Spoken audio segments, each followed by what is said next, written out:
Se do të kishit fuqi të plotë për 12 muaj, cilat 3 reforma do t'i bënit që do ta ndryshonin realisht jetën e qytetarëve?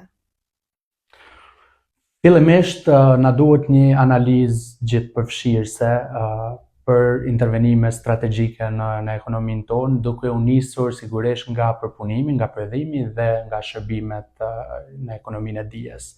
Këto janë dy fusha strategjike në të cilat duhet fokusohemi në mënyrë që të krijojmë vlerë të shtuar për ekonominë tonë. E dyta, një ndryshim rrënjësor, qoftë nevoja dhe revolucionar të sistemit të arsimit tonë, jo vetëm për të shtuar smart board-ën e përklasa, po për t'i përgatitur nxënësit e sotëm që të përballen me një realitet të ri. Për fat të keq, akoma nxënësit në shkollat tona janë duke mësuar me një sistem për një realitet që më nuk ekziston tek ne.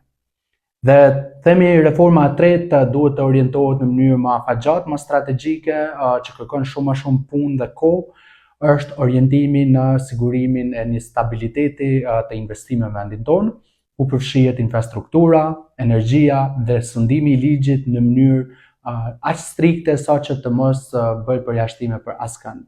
Vetëm kështu mund të sigurohemi që investitorët vendor, por edhe të huaj në vendin tonë e mbajnë dhe sillin kapitalin këtu, dhe nuk kemi rrjedhje dhe ikje të kapitalit sikurse ka ndodhur në vitet e fundit.